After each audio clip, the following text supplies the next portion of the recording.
इससे पहले वाला पार्ट यदि आप लोगों ने अभी तक नहीं देखा तो पहले जाके आप लोग पहला पार्ट देख लीजिएगा। उसमें मैंने आपको 10 क्वेश्चन तक बता दिए थे। ये क्वेश्चन मैं आपको रिपीट कर रहा हूँ।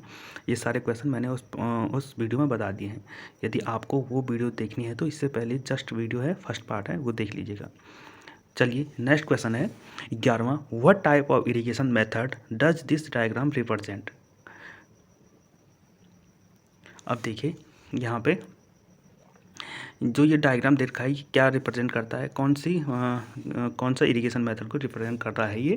तो यहाँ पे पहला ऑप्शन है कंटूर फार्मिंग, बी ऑप्शन आपका फैरो मेथड, सी ऑप्शन आपका बॉर्डर फ्लडिंग और डी ऑप्शन आपका फ्री फ्लडिंग। मैंने इन सभी के बारे में आपको डिटेल से पहले वाली वीडियो में सॉल्यूशन बता रखा है, किस टाइप से क्या क्या फार्मिंग होती है और कौन कौन सा मेथड आपका इरिगेशन का होता है।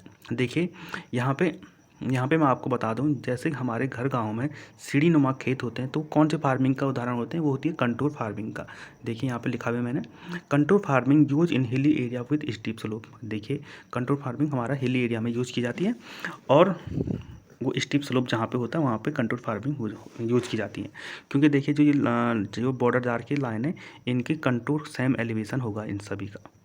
देखिए इसका मतलब ये वाली जो लाइन है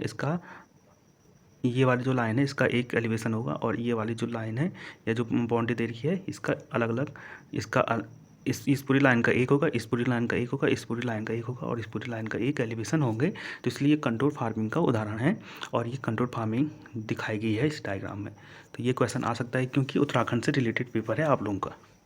चलिए नेक्स्ट क्वेश्चन पे चलते हैं। देखिए नेक्स्ट क्वेश्चन है 12वां। In which type of irrigation method the entire land is not wetted. किस प्रकार का सिंचाई विधि में पूरी भूमि गीली नहीं होती है।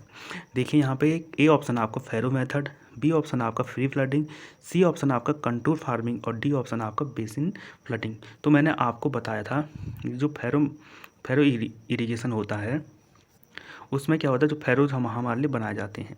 तो ये लीवीज होती हैं जहाँ पे हम लोग कोई भी पौधा उगाते हैं। यहाँ पे हम बीज बो के पौधा उगाते हैं और यहाँ पे फैरोज में हम वाटर को भरते हैं। तो देखिए तो यहाँ पे पूरा एरिया हमारा वेट नहीं होता, पूरा एरिया गीला नहीं हो रहा है, सिर्फ यहाँ हो रहा है और कुछ एरिया यहाँ पे छूट जाता है।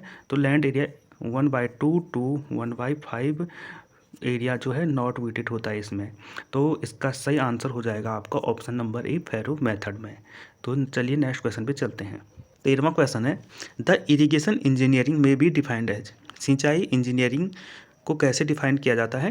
तो फर्स्ट ऑप्शन है यहाँ पे the process of artificially applying water to soil for rising crop.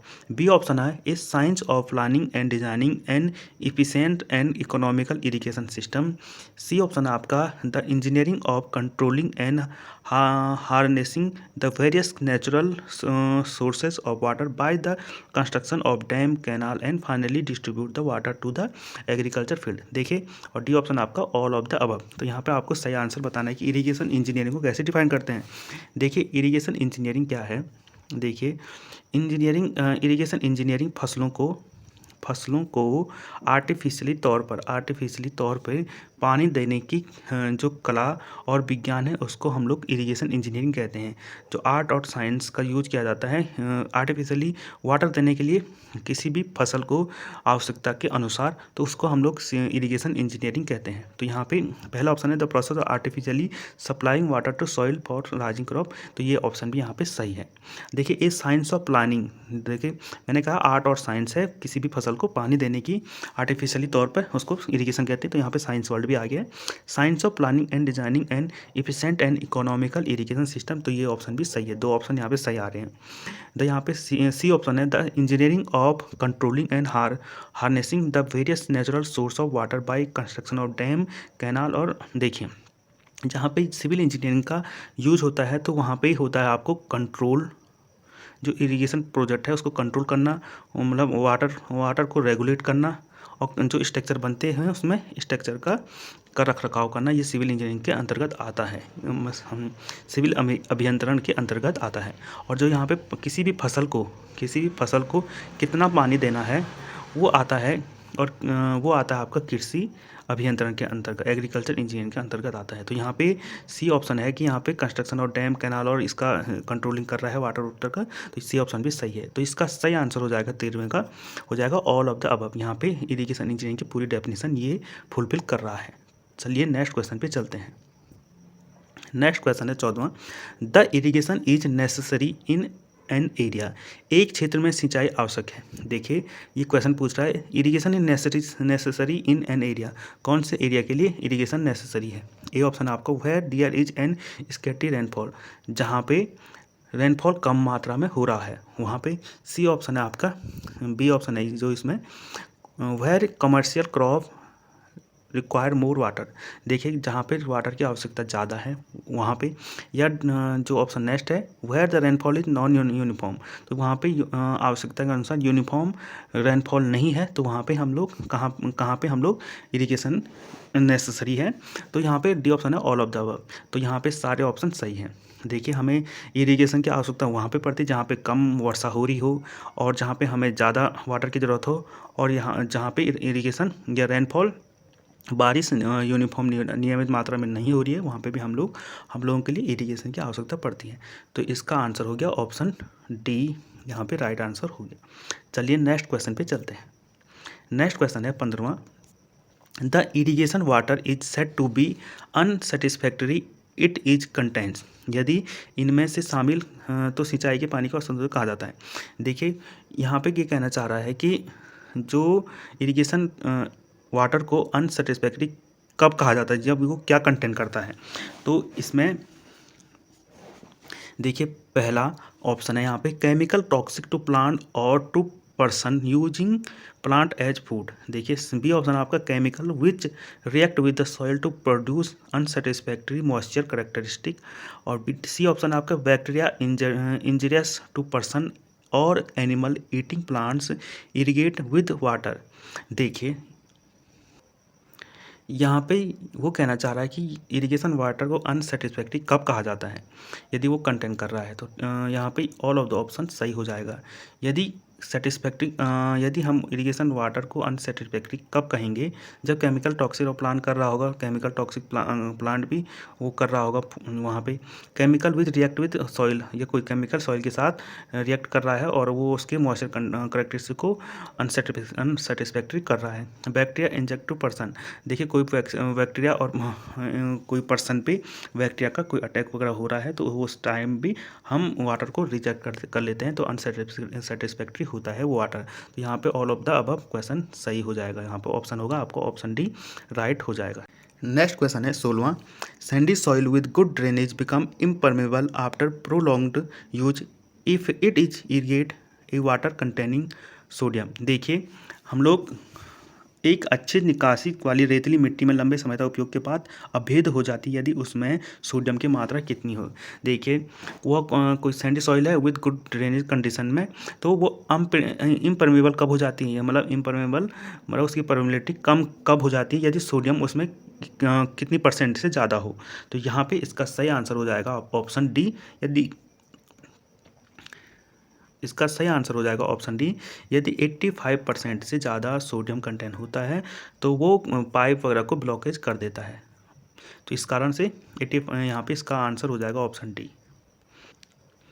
Next question है 17वां, for irrigation purpose the pH value of water should be, सिंचाई के लिए पानी की पीएच वैल्यू कितनी होनी चाहिए।